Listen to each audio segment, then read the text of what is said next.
Vocês jantaram? Vocês almoçaram hoje? Ou comeu demais? É por isso que está assim. Acho que comeu demais, né? Comeu demais. Graça e paz, amados. Uma boa noite a todos. Você que nos acompanha pela internet também, receba nossos cumprimentos. É uma alegria sempre estarmos todos juntos para o culto, para a adoração ao Senhor. Eu queria que você abrisse a sua Bíblia no Evangelho segundo João.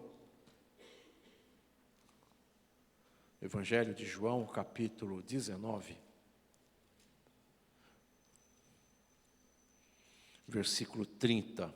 A minha versão aqui, da minha Bíblia que eu uso, é a versão NVI, Nova Versão Internacional.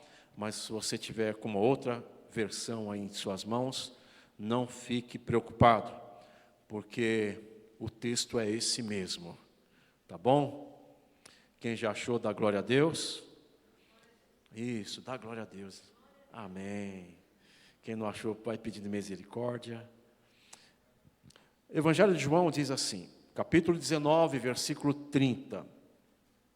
Tendo-o provado, Jesus disse, está consumado. Com isso, curvou a cabeça e entregou o Espírito.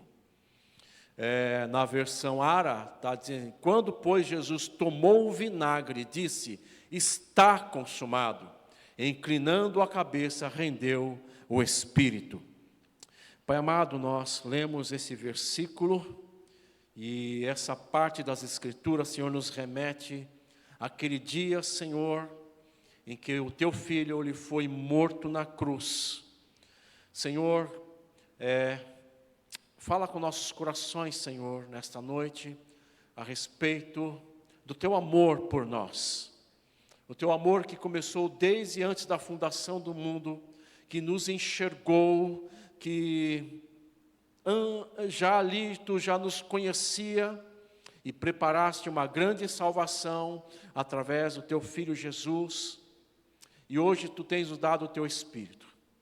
Pai, eu Te peço, Senhor, que essa palavra, ela transforme nosso coração. Que ela transforme, que ela alimente, que ela oriente a nossa vida. E tudo isso, Senhor, seja para o louvor e glória do Teu santo nome. Amém. Quando eu leio esse versículo aqui, vocês leram também, junto comigo,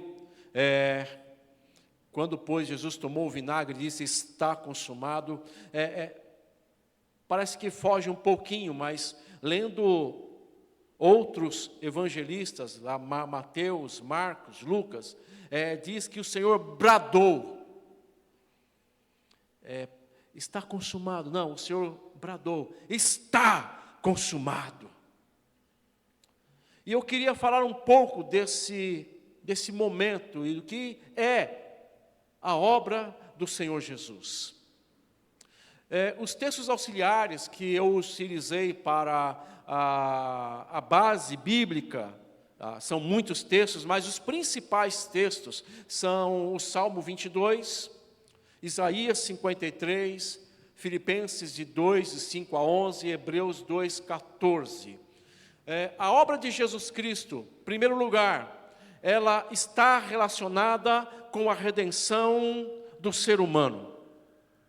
O Senhor Jesus, Ele quando veio aqui à terra, Ele se encarnou, Ele nasceu, Ele cresceu, e quando Ele começou o seu ministério, ali em Caná da Galileia, transformando a água em vinho, e Ele não somente fez isso, como também Ele multiplicou os pães, Ele deu de comida aos que eles estavam famintos, Ele ressuscitou mortos, Ele deu visão aos cegos, Ele deu esperança ao coração aflito, mas nada disso é a obra definitiva do Senhor Jesus. A obra definitiva do Senhor Jesus, ela está para a cruz. Embora isso nos fala um pouco para os dias de hoje, Porque a religiosidade humana tende a focar mais naquilo que Jesus fez, o que Ele pode fazer para mim, ou para você, ou por qualquer um. Eu acho que está um pouquinho alto, Francisco. Dá uma baixada aí que o pastor é pentecostal.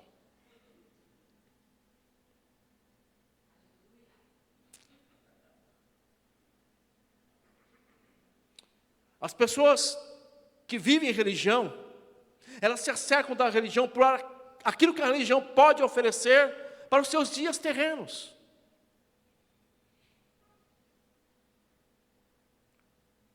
Quer uma cura, quer um socorro financeiro, quer se dar bem na vida. Mas isso não é a obra definitiva de Deus através de Jesus Cristo para o ser humano. A obra definitiva de Deus em Cristo Jesus para o ser humano é a sua redenção. Não podemos confundir, nós precisamos ter bem claro isso na nossa vida cristã. E é por isso que o cristianismo é muito superior a qualquer outra religião. Porque é a única que diz da redenção do homem. A única que diz que os seus pecados são cancelados, são perdoados, cravados na cruz. E que você pode ter vida nova em Jesus. É a única. O Senhor Deus continua presente em nossas vidas? Sim. Jesus está aqui. Está presente pelo seu Espírito. Ele continua assim, realizando os seus milagres. Ele continua assim, atendendo os nossos clamores. Mas nós não podemos perder o foco. Que a principal obra de Jesus na cruz é a redenção. E que Ele deseja que eu viva como redimido. E não como um mendigo. Porque há crentes que vivem como mendigo.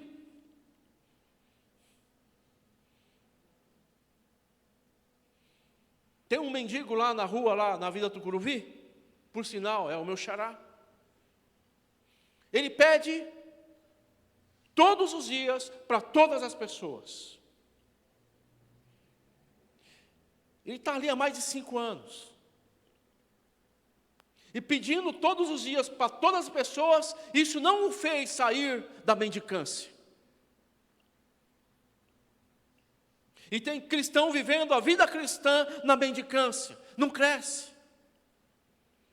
Mas eu gostaria de falar um pouco sobre a obra do Senhor Jesus, e que Ele disse que essa obra é perfeita. É tão perfeita que Ele diz, está consumado.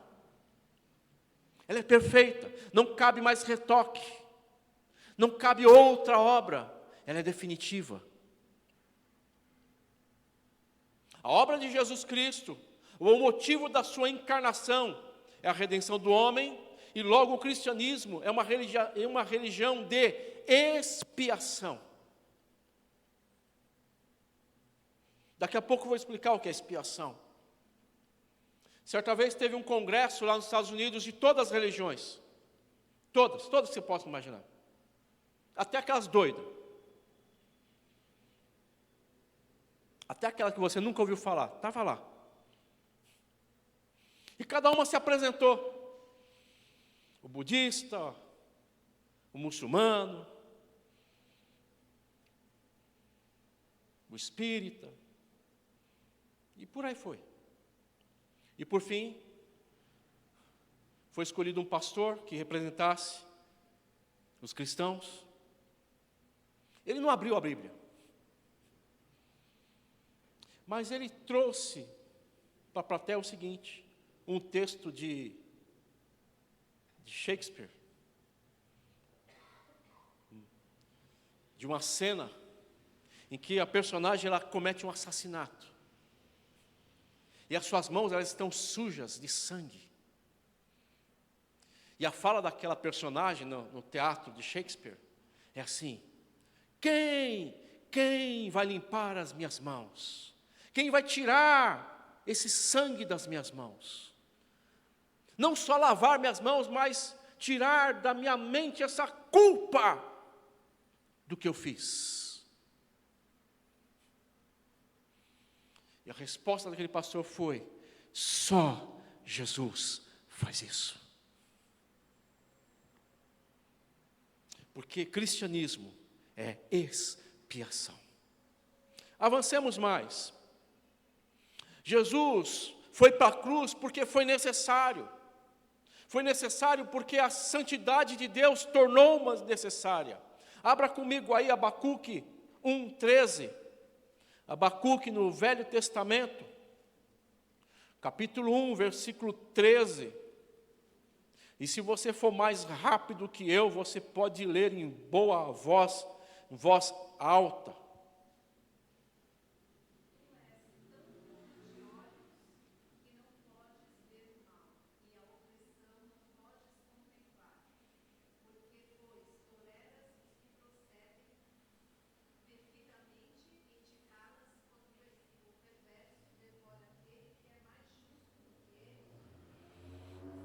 Você prestou atenção no texto? Os teus olhos são tão puros. A obra de Jesus na cruz ela foi necessária, porque a santidade de Deus, a sua natureza divina, exigia que o pecado fosse punido. A pureza infinita de Deus é um fogo consumidor para toda a iniquidade. Se Deus se mostrasse agora a nós, agora, nesse instante, e nós não tivéssemos ainda sido redimidos pelo Senhor, em toda a sua glória, em toda a sua majestade, nós seríamos extinguidos. E talvez você não faça muita noção disso, mas tenta imaginar o calor que fez essa semana. Quem sentiu esse calor? Foi só 40 e poucos graus. Só. E aí você fala: você está brincando, né, pastor? Eu passei mal. Se imagina se todo o poder do sol chega até nós. Acabou. Agora você tem uma noção de quem é o nosso Deus. Nosso Deus é um Deus santo. Santo, santo, e a sua sanidade, sua santidade exige que o pecado tenha a sua retribuição. A obra de Jesus na cruz foi necessária por causa da santidade de nosso Deus. O que mais? A horrível visão do Calvário não só demonstra a dimensão do pecado, como também, diametralmente oposta, demonstra a santidade de Deus. Hoje é fácil você ir até Israel e você subir lá no Monte das Caveiras, ou Monte Calvário.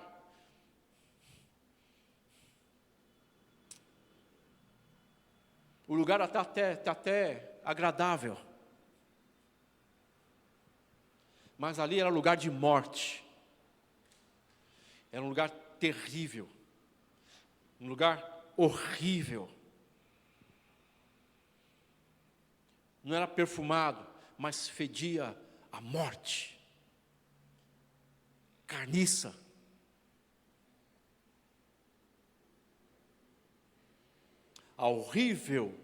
Essa horrível visão do Calvário, ela serve para mostrar não somente o que é o horror do pecado,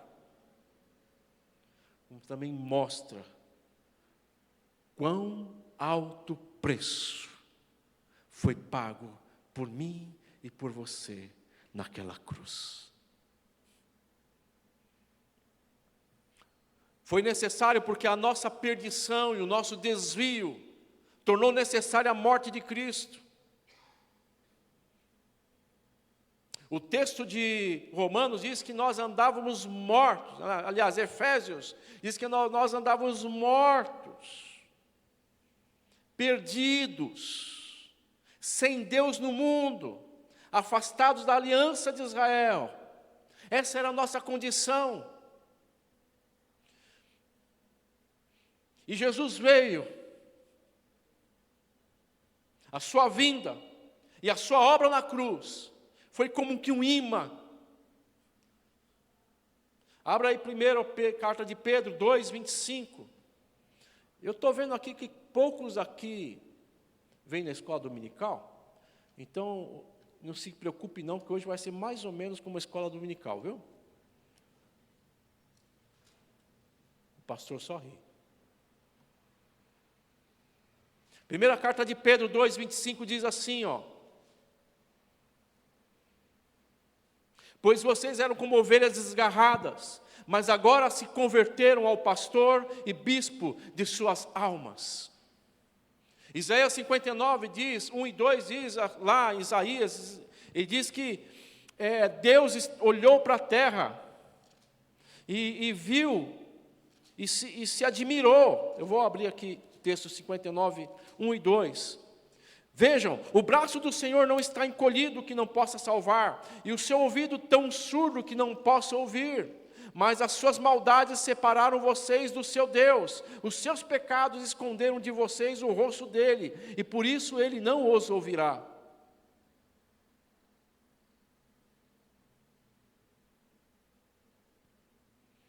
O pecado tornou necessária a vinda do Senhor.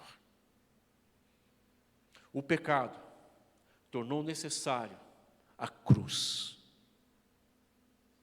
Isso me faz pensar, o que foi essa morte na cruz? A gente vai passear um pouco por algumas escrituras. Em primeiro lugar, essa morte, essa obra do Senhor Jesus, ela foi pré-determinada, ela foi planejada, ela foi resolvida com antecedência. Aí mesmo onde você está na primeira carta de Pedro, capítulo 1, o versículo 18, você vai ter um texto aí magnífico. Primeira carta de Pedro 1, 18.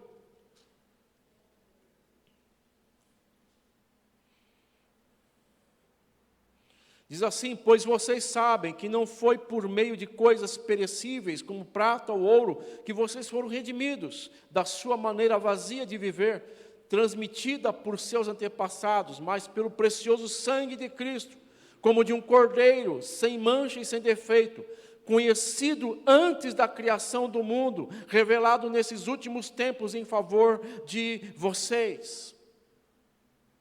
Então a obra do Senhor Jesus, a sua morte na cruz, ela não foi um acidente na história. Não foi porque o Império Romano era um povo muito mau. Não foi por causa só da dureza dos corações dos judeus. Não.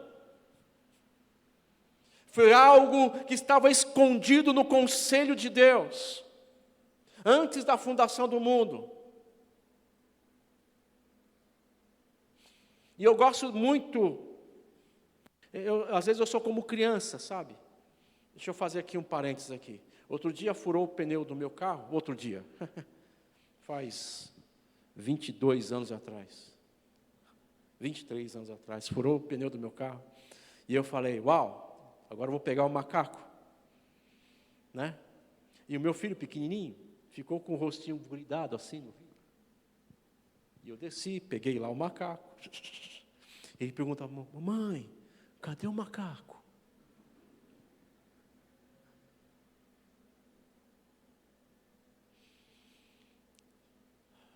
Imagine comigo, lá na eternidade passada, o Pai, o Filho e o Espírito Santo reunidos no seu conselho. Vamos fazer o homem? Vamos.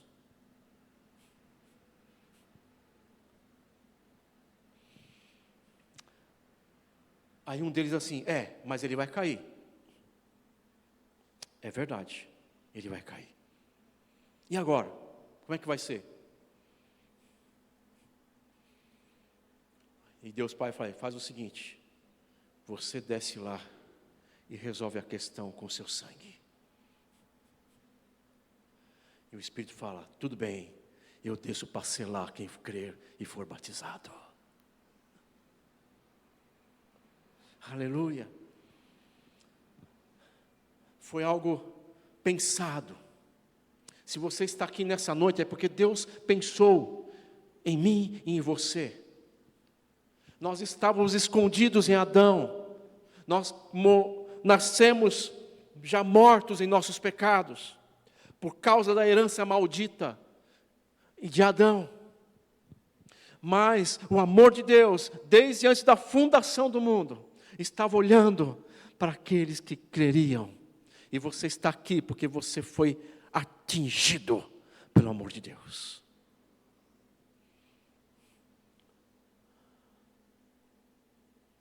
Em segundo lugar, a morte de Jesus, ela foi voluntária, por livre escolha, não por compulsão. Jesus fala lá em João capítulo 10, eu dou a minha vida pelas minhas ovelhas. Eu dou a minha vida pelas minhas ovelhas. Gálatas 2:20. Pode abrir comigo.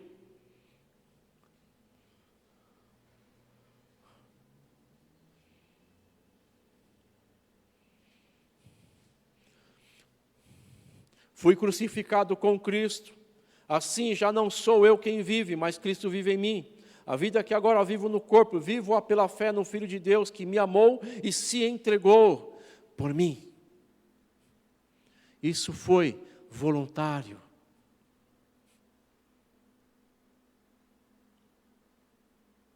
Você pode conhecer muitas pessoas que possam ter dado a sua vida em favor de uma causa, não é verdade? Você conhece na nossa história, né, pastor? A figura de Tiradentes. Deu a sua vida em prol de uma causa. E tantos outros que fizeram assim. Martin Luther King sabia que o terreno era perigoso e continuou no seu avanço contra o racismo. Perdeu a vida. Mas a morte de Jesus não tem nada a ver com esse pessoal. Essas pessoas, no máximo, podem ser chamadas de mártir, porque elas entregam a vida em prol de uma causa. Mas o Senhor, Ele entregou a sua vida voluntariamente, em prol da nossa redenção. Terceiro, a obra do Senhor, ela foi vicária. O que é vicária? Ela foi a favor dos outros. Volta lá para a carta de 1 Pedro 3,18.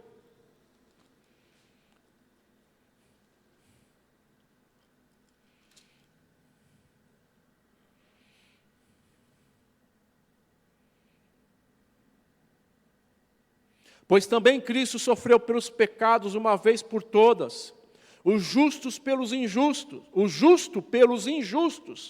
para conduzir-nos a Deus. Ele foi morto no corpo, mas vivificado pelo Espírito. Ela foi a favor.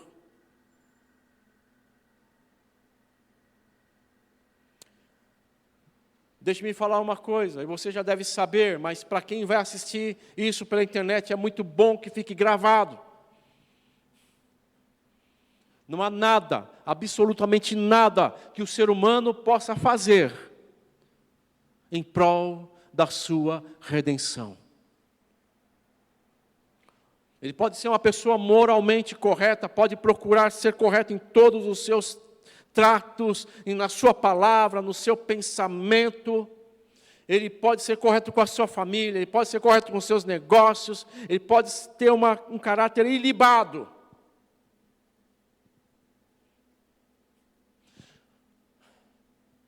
Mas se ele não olhar para a cruz e reconhecer essa redenção, que Cristo morreu por ele,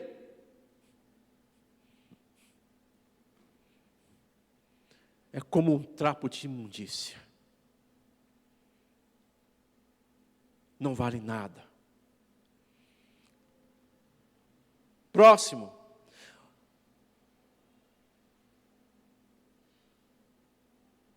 Voltando um pouco. Paulo pregava assim: Cristo morreu pelos nossos pecados segundo as Escrituras. Sabe, gente, às vezes eu acho que a gente está pregando o Evangelho de forma errada, sabe, pastor?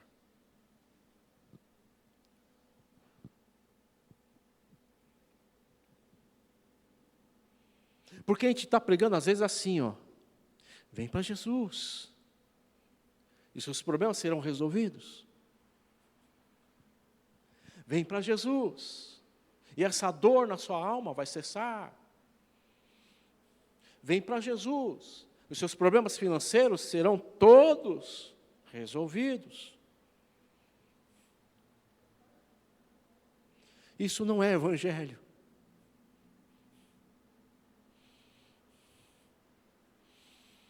O Evangelho é: arrependei-vos e crede no Deus vivo. Lá atrás, Jesus pregou assim: arrependei-vos e crede no Evangelho. Às vezes precisa prestar atenção no que a gente está pregando.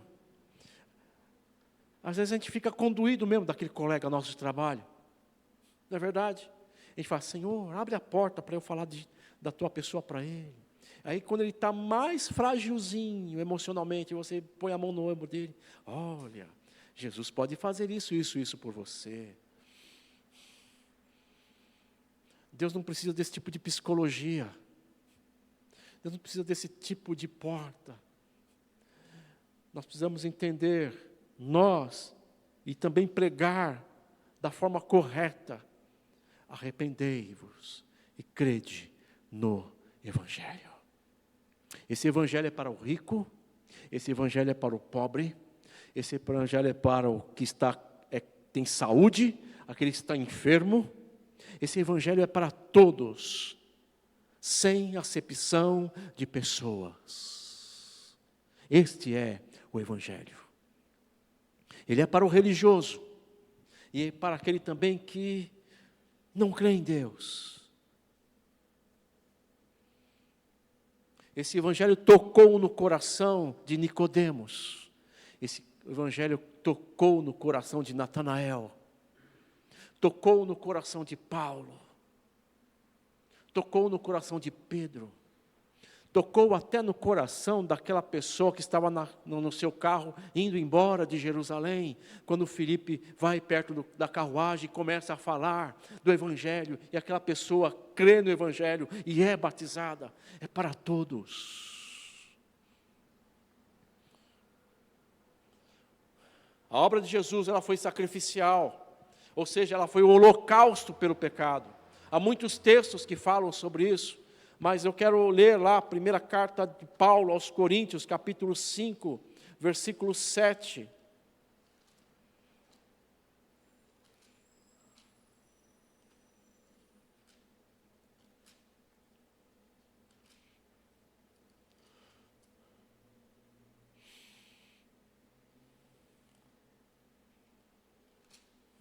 Cinco, 7. Dificilmente haverá alguém que morra por um justo, embora pelo homem bom talvez alguém tenha a coragem de morrer. O versículo 8 diz assim: mas Deus demonstra seu amor por nós. Cristo morreu em nosso favor quando ainda éramos pecadores. Ele se ofereceu como um holocausto. A morte de Cristo foi um sacrifício eficaz a favor do pecado do mundo inteiro. Por conseguinte, cada membro da raça humana nasce sob a sombra protetora da cruz. Assim como a culpa do pecado de Adão é atribuída à posteridade de Adão, sem necessidade de ratificação ou repúdio, assim também, a ação obediente de Cristo na cruz torna possível a redenção do homem. Deixa eu te explicar isso. O texto de Romanos 3, 23 diz assim: que todos pecaram e destituídos estão Não há um justo sequer.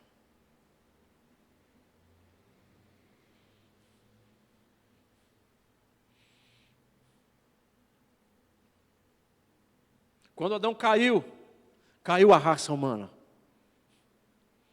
E isso não precisa de permissão sua, ou não precisa que você entenda, já é um fato. Mas a cruz de Cristo, ela faz toda a diferença. A obra do Senhor Jesus faz toda a diferença, porque também essa obra, ela não precisa da sua aprovação. E não precisa que também você repudie essa obra. Ela é definitiva. Ela é exata. Assim como quem está Adão é pecador. Mas aquele que olha para a cruz e é redimido pelo Filho de Deus, é nova criatura em Cristo. Você não precisa dizer, Senhor, eu não pedi isso. Às vezes te ligam na sua casa 0800, que já não é mais 0800, né? É o 0303. Né? Te liga às 8 da manhã, às 9, às 10, aquela beleza. Aí você pede encarecidamente, olha, tira o meu número daí, eu não quero mais isso. É como se dissesse nada. A não ser que você entre com uma ação judicial, né, contra a empresa. Você tem o poder de dizer não. Mas concernente às coisas espirituais, já está tudo estabelecido. É tudo muito concreto. Você não pode dizer, olha, Jesus, você morreu na cruz, não é problema seu, eu não pedi.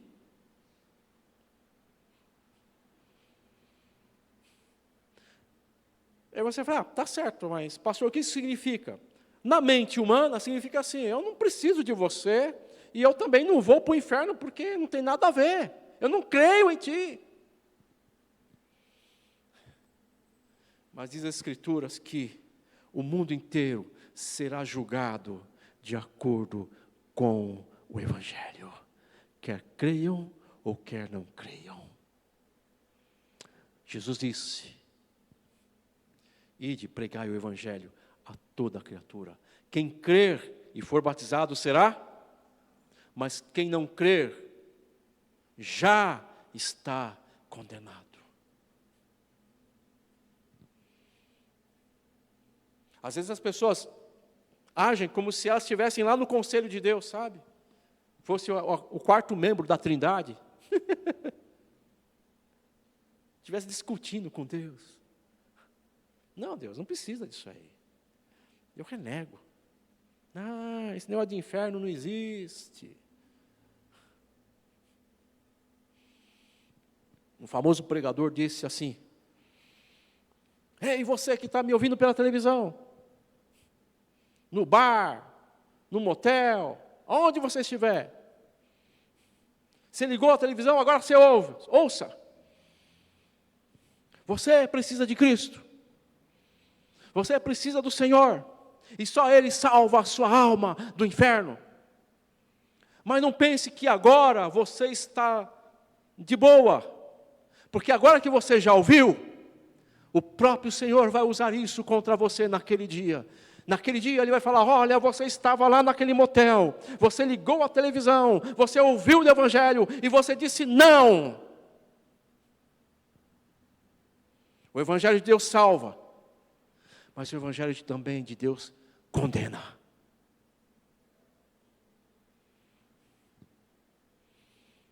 Outra coisa, vamos entrar na expiação. A obra do Senhor Jesus na cruz, quando Ele diz que Ele está consumado, ela é expiatória. O que significa isso? É apaziguamento, apaziguar, tornar satisfatório. A expiação é a anulação da culpa ou a remoção do pecado por meio de alguma interposição meritória. Embora o termo não se encontre nas Escrituras, nenhum é de uso mais frequente em relação a esse assunto. Abra comigo Isaías 53. Eu posso estar sendo chato com vocês, irmãos. Talvez você já está careca de saber.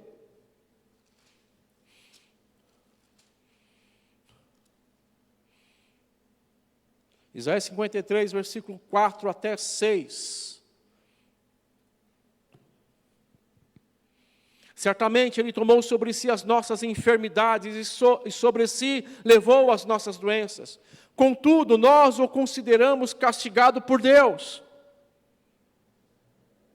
atingido e afligido, mas Ele foi transpassado por causa das nossas transgressões, foi esmagado por causa de nossas iniquidades. O castigo que nos trouxe a paz estava sobre Ele, e pelas suas feridas fomos curados. Todos nós, tal qual ovelhas, nos desviamos, cada um de nós se voltou para o seu próprio caminho, e o Senhor fez cair sobre Ele a iniquidade de todos nós. Ela foi propiciatória nesse sentido, de tornar favorável.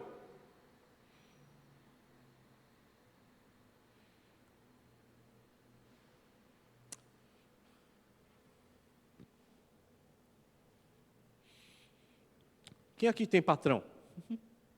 Tem patrão? Tem patrão. Imagine que você fez uma coisa mas muito errada mesmo. Você enfiou o pé na jaca. Aí você está com aquilo. Agora sim. Agora você é mandado embora. Agora foi. Agora deu basta. Eu ofendi a empresa. Não é só questão financeira, mas a própria imagem da empresa, ela vai ser manchada por minha causa. Agora pega esse pensamento, vamos transpor para a espiritualidade, para as coisas espirituais. O nosso pecado ofende a Deus. O nosso pecado ofende a sua santidade. Só que tem um problema. Nós não podemos, nós mesmos, resolver essa questão entre nós e Deus. Então, a obra do Senhor Jesus ela é propiciatória, porque Ele vai fazer que essa ofensa seja eliminada pelo seu sacrifício. Veja só o que escreveu Symington. Nos 3 casos em que esse termo ocorre no Novo Testamento, os quais são as únicas ocorrências nas Escrituras, é aplicado àquele por quem foi efetuada a expiação. Pressupõe uma ofensa e a eliminação da ofensa, dos conceitos que estão envolvidos na doutrina da expiação. E o emprego que a palavra tem nas Escrituras liga inseparavelmente ao sacrifício, como meio pelo qual é tirada a ofensa. A obra do Senhor Jesus, ela tirou a ofensa. Se você está aqui nessa noite, você nasceu de novo, a ofensa, ela foi tirada, porque Cristo removeu na cruz. Vamos caminhar mais um pouco.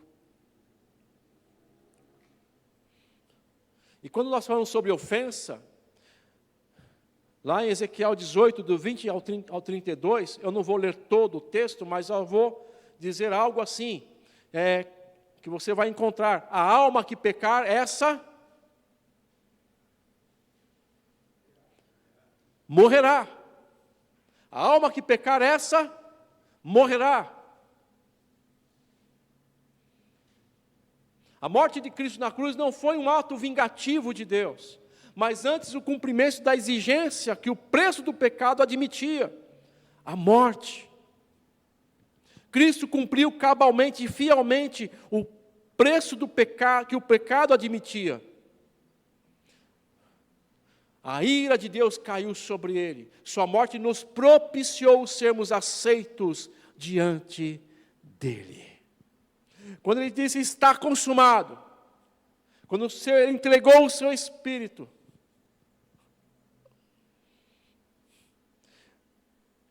o evangelista diz assim que o véu, ele se rasgou do alto a baixo. E você pensa que o véu é algo parecido com a cortina da sua casa. Não, não é algo parecido com a cortina da sua casa. Era algo grosso. Para ser manipulado, tinha que ser vários homens. Grosso. Ele foi rasgado sem auxílio de mãos. Isso significa que o sacrifício foi aceito. E que agora o caminho está aberto. Nós podemos nos achegar a Deus, inculpáveis, santificados, marcados pelo sangue do Cordeiro. Está consumado. Acabou, pastor? Ainda não. Ainda tem mais uma hora de culto, né, pastor Manuel? Posso seguir? A obra do Senhor na cruz, ela foi redentora. É um resgate que foi pago. Gálatas 4, do 4 e 5.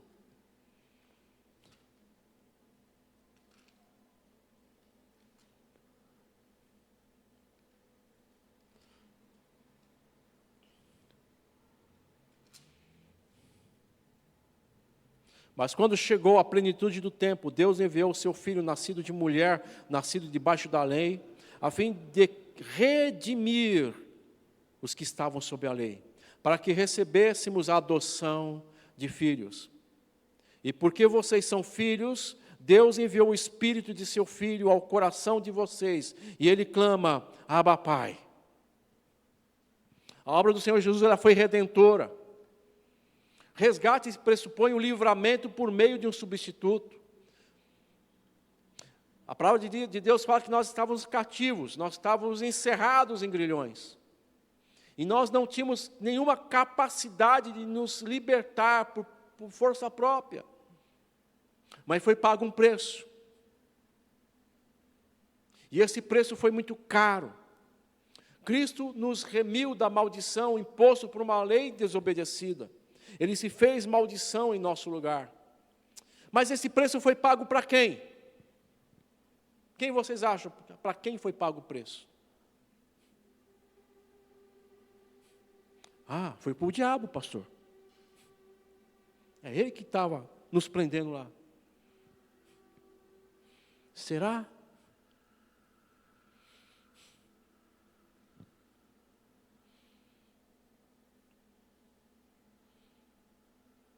Ele pagou o preço que a santidade de Deus exigia. É verdade que Satanás nos prendia. Ele pagou o preço. E esse preço, Ele nos resgatou das trevas. E para terminar, a obra de Deus, a obra de Jesus na cruz, ela foi substitutiva. Ele foi em meu lugar.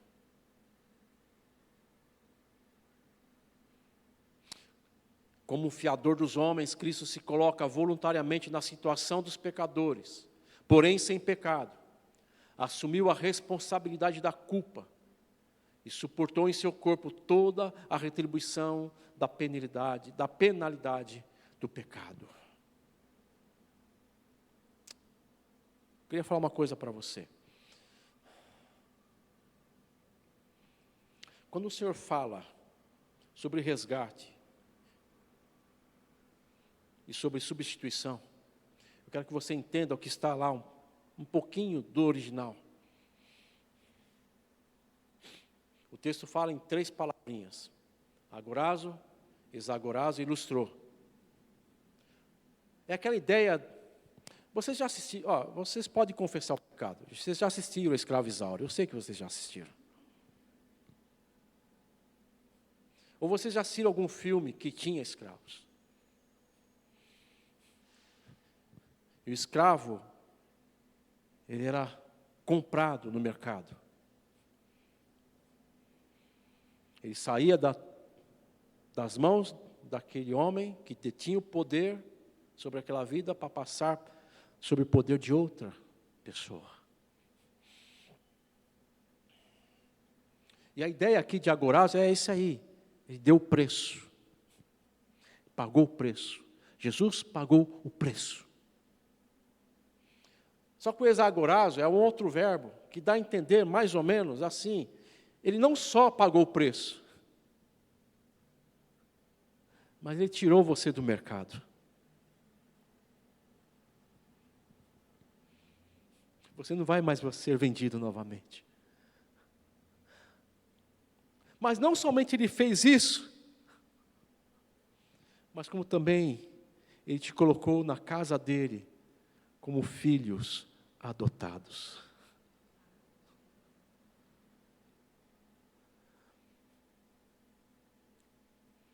E agora você está pronto para saber o que é substituição, porque substituição é a ideia de um fiador. É aquele que assume quando o devedor não pode assumir.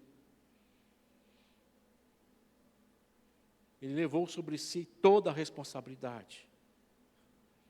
Por isso que ele disse lá na cruz, há mais de 2000 anos atrás, está consumado. Eu queria aplicar um pouco com vocês, talvez o tempo... O culto acabar às 8h30 ou 8 horas, pastor?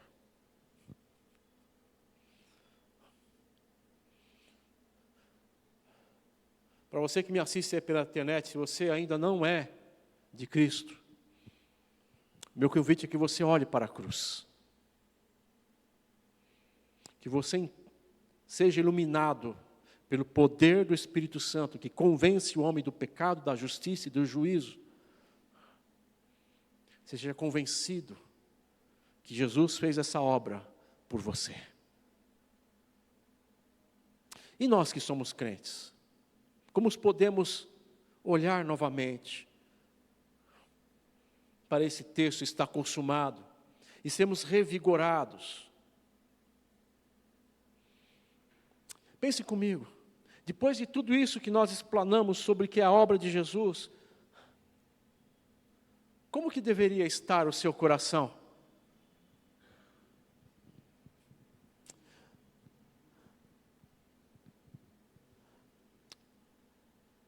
Eu não sei se você me entende, mas facilitando um pouco, é como se você tivesse uma dívida enorme, impagável. E alguém foi e pagou essa dívida por você. Rapaz, eu ia dar pirueta, eu ia gritar, eu ia chorar, eu ia ficar muito feliz. Isso é a salvação. Isso é a salvação.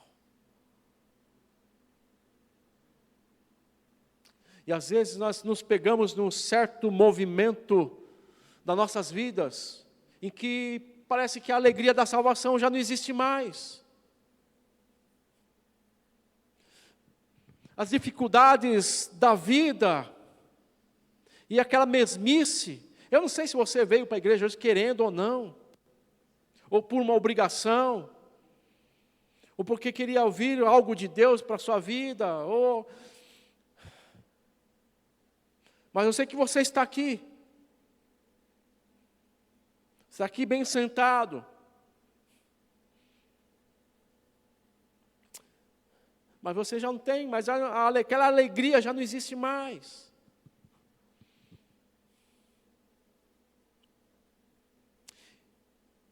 A obra do Senhor Jesus na cruz foi só foi possível, porque Ele foi obediente. E essa obediência foi até a morte. E Paulo, em Filipenses capítulo 2, ele nos ensina que nós devemos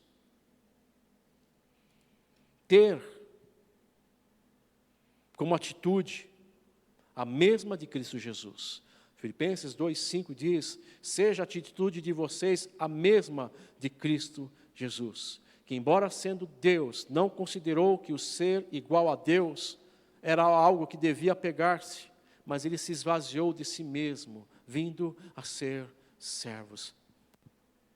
Ele foi humilde, ele foi obediente, ele cumpriu cabalmente. E nós devemos olhar para a cruz e aprender que devemos ser muitas coisas, mas principalmente humilde. Há um princípio da física que diz que a água só corre para baixo. Por quê? A gravidade.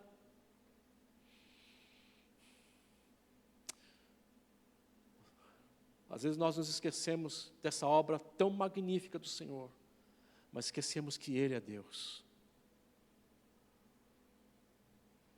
Como Pai amado, que ama seus filhos, Ele quer que a sua vida esteja na vida dos seus filhos. Mas às vezes nossos corações ficam embotados, entristecidos. Às vezes o casamento vai mal, as finanças vai mal, a vida não vai de acordo, há muita poeira, há muita aridez na alma. É preciso olhar para a cruz. Salmo 22 diz que, o salmista diz que essa humildade do Senhor é tão grande que ele se compara a um verme. Sou verme. Você sabe o que é um verme? Sabe qual a diferença do verme e da cobra?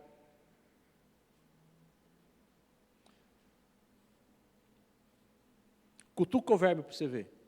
Ele tem uma reação. Cutuca uma minhoca para você ver. Ele reage. Ele se levanta e dá uma mordida em você. Ele se ofende. Ele diz assim, não me toque. Não.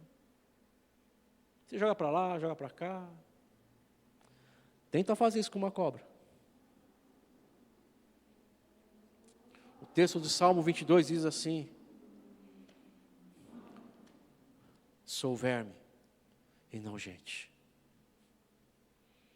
Tamanha a obediência e humildade do Senhor. Às vezes nós precisamos aprender essa humildade e essa obediência para ser cheios de novo da alegria da salvação. O Senhor Jesus não falou que a nossa caminhada seria fácil. Pelo contrário, Ele nos advertiu que a caminhada seria dura.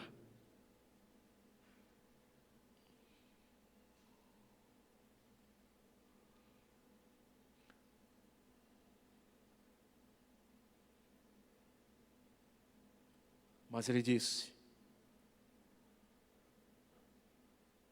tenham bom ânimo, porque eu venci o mundo e vós também vencereis.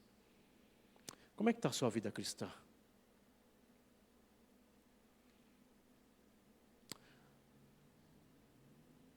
Não existe outro caminho, não existe outro meio de alcançar a plenitude do Senhor, a não ser nos humilhando aos seus pés, deixando-nos ser quebrantados e sempre arrependidos. Que pode ser, irmãos, que depois de tanta escola dominical, de tantas leituras bíblicas, tantos anos lendo a Bíblia, seu coração se endureça. E sabe por que o coração se endurece? A palavra de Deus explica. Porque quando a gente lê e não é transformado, nossa mente fica dura. Mas o Senhor não quer essa vida para mim, para você. Quando Ele disse, está consumado, os seus olhos estavam olhando para a sua posteridade, dos filhos santos, lavados e remidos pelo seu sangue. Ele estava olhando para mim e para você. Ele sabe nessa noite como está o estado do seu coração. e está desejoso de encher a sua vida com a plenitude do Espírito Santo. Para isso, eu tenho que me abaixar um pouco. Eu tenho que me humilhar para que a excelência de Cristo seja tudo em mim.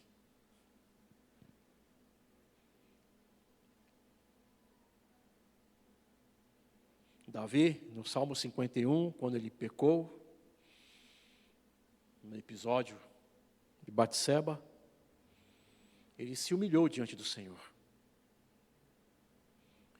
E uma parte da sua oração foi: Senhor, não retires de mim o teu Espírito.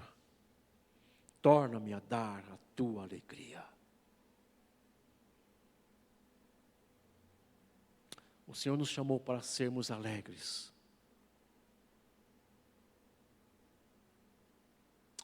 E ser alegre não significa que tudo está muito bem, pelo contrário, pode ser que as coisas não vão muito bem, mas estou alegre. Estou alegre porque Cristo me salvou. Estou alegre porque a sua obra foi perfeita. Estou alegre porque os meus olhos se fecharão nesse mundo, mas se abrirão nos céus. Estou alegre porque eu tenho comunhão com Deus. E eu quero ter sempre essa alegria no meu coração. Como disse da última vez, o que pode te separar do amor de Deus? Nada pode te separar. Mas as Escrituras diz assim: a um coração contrito, tu não desprezas, ó Deus. Feche os seus olhos, curve sua cabeça em nome de Jesus.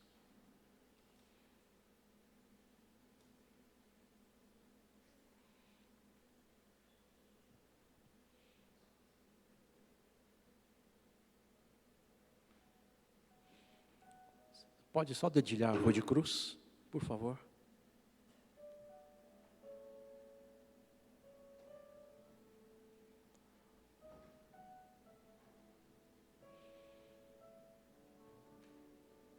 Senhor, olhamos para a tua cruz, ela está na história, ela está na eternidade. Compreendemos, Senhor, pelas Escrituras, que não foi um acidente, não foi uma historinha, mas foi tu mesmo vindo resgatar aquilo que estava perdido. Senhor, muitas são as provações, mas nós cremos que tu és o autor e consumador da nossa fé. A autoria é tua e a obra é tua. Livra-nos, Senhor, da religiosidade. Livra-nos, Senhor, de uma vida seca, árida, inoperante, sem graça. Torna, Senhor, a dar a alegria da salvação. Porque a tua obra é perfeita, Senhor. Ela está consumada. Lá na cruz. Foi em meu favor. Em favor do seu povo.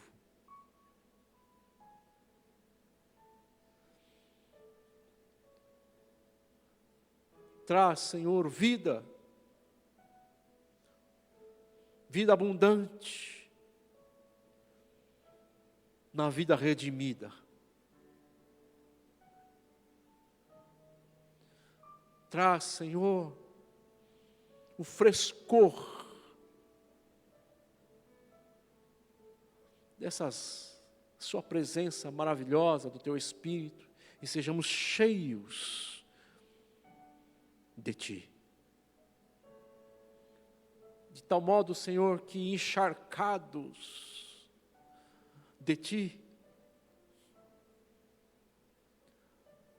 possamos caminhar firmes e constantes rumo à nossa vocação em Cristo. Oro, Senhor, por cada casamento aqui. Oro, Senhor, por cada vida.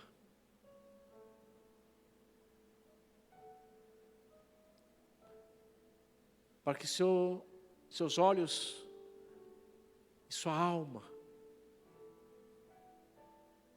possam vislumbrar o Cristo redivivo em todas as coisas. O frescor do Teu Espírito no lar, o frescor do Teu Espírito no coração, o frescor do Teu Espírito nas relações interpessoais e o frescor do Seu Espírito na vocação santa dos Teus filhos.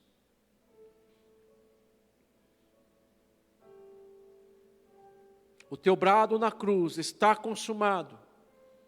Ele olhava para nós aqui nessa noite. Está consumado, Senhor.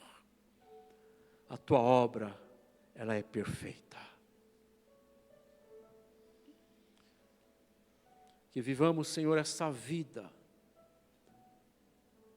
a Tua vida, em nós.